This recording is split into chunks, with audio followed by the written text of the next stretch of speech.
Once, in a small jungle village, a businessman announced to the villagers that he would buy monkeys for $10 each.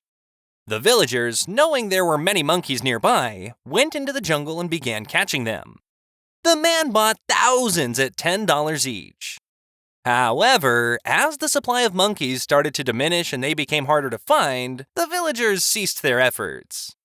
The businessman then announced that he would now pay $20 for each monkey. This renewed the efforts of the villagers, and they started catching monkeys again. Soon, the supply of monkeys diminished even further, and the villagers started going back to their farms. So, the businessman increased his offer to $30 per monkey. Now the supply of monkeys became so little that it was an effort to even see a monkey, let alone catch one. Finally, the businessman announced that he would buy monkeys at $50 each. However, since he needed to go to the city on some business, his assistant would now buy them on his behalf. In the absence of the businessman, the assistant told the villagers, "Look at all these monkeys in this big cage that the businessman has collected. I will sell them to you at $35 each, and when he returns from the city, you can sell them to him for $50 each." The villagers gathered up all their savings and excitedly bought all the monkeys. The businessman and his assistant never returned.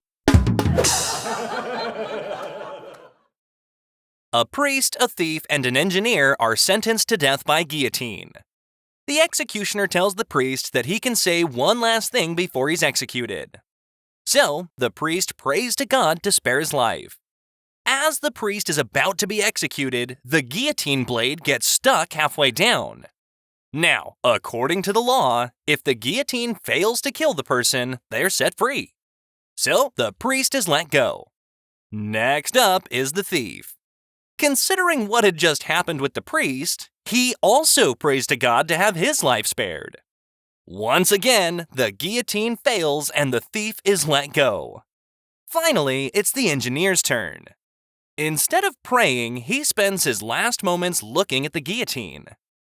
Just as the executioner is about to release the guillotine, the engineer says, "Oh, I see the problem." For 3 years, a young attorney had been spending his brief vacations at a small country inn. The last time he was there, he finally managed to begin an affair with the innkeeper's beautiful daughter. Looking forward to an exciting few days, he dragged his suitcase up the stairs of the inn, then stopped short.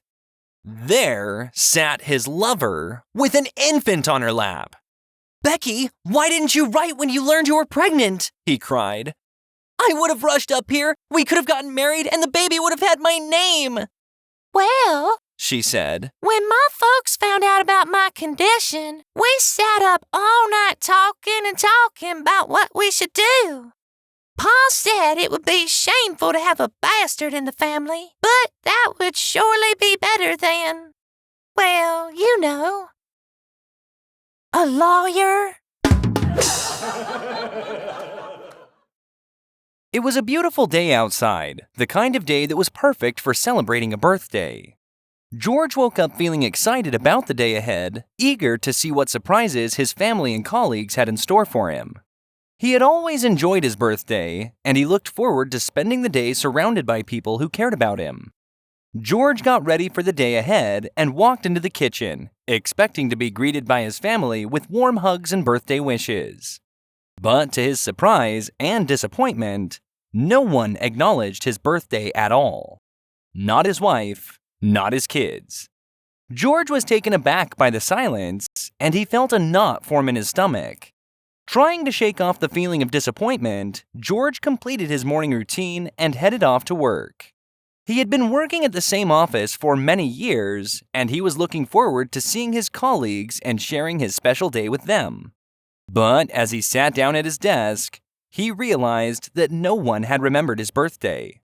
Not a single person had wished him a happy birthday, not even those he had worked with for many years. Just as he was about to give up hope, his manager, Brenda, called him into her office.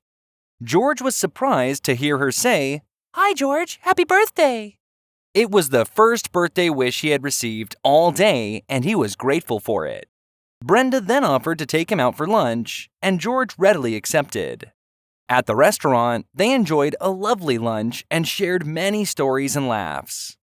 George was grateful to have someone to share his special day with, especially after the way his morning had gone. As they finished their meal, Brenda asked George if he would like to come back to her place. George had always found Brenda attractive, and he was feeling vulnerable after the disappointments of the day, so he happily obliged. Once they had arrived at Brenda's apartment, she told George to make himself comfortable on the couch and said she would be back in a minute. When she returned, she had a big chocolate birthday cake and was accompanied by his wife, his kids, and all his colleagues. As he sat naked on her couch. Frank is hard of hearing and recently bought a new hearing aid. He is so happy with his new hearing aid that when he sees his friend Joe, he has to tell him about it. Frank says, "Hey, Joe, remember that old hearing aid I used to have? The one with the receiver in the shirt pocket? Remember how I was always messing with it, trying to turn up the volume? Boy, I've got a new hearing aid that's opened up a whole new world for me. I'm hearing things I've never heard before. Everything is coming in loud and clear. I got it for only $1,000 wholesale. If the company that made this hearing aid wanted me to do a commercial for it, I'd do it, and they wouldn't even have to pay me. I can hear a pin drop on a carpet in the next room." Joe responds, "Well, Frank, that sounds great. What kind is it?" Frank looks at his watch and says, "About 4:15. On the first day, God created the dog and said, Sit all day by the door of your house and bark at anyone who comes in or walks past.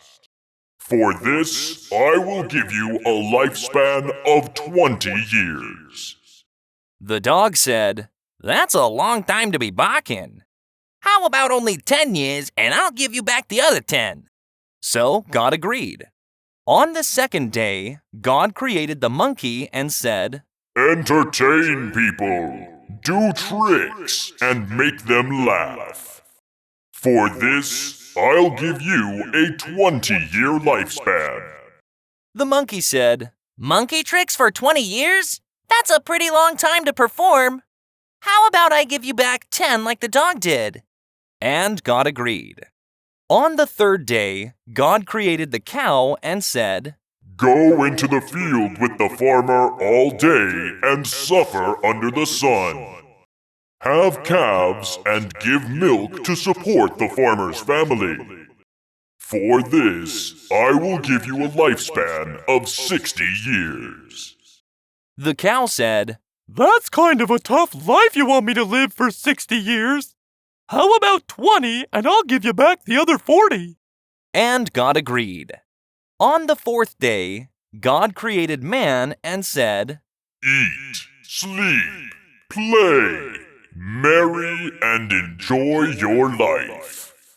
For this, I'll give you 20 years. But the man said, Only 20 years? Could you possibly give me the 20, the 40 the cow gave back, the 10 the monkey gave back, and the 10 the dog gave back?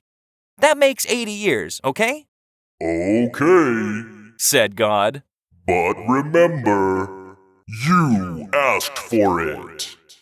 So, that is why our first 20 years we eat, sleep, play, and enjoy ourselves. For the next 40 years we slave to support our family. For the next 10 years we do monkey tricks to entertain the grandchildren. And for the last 10 years we sit on the front porch and bark at everyone.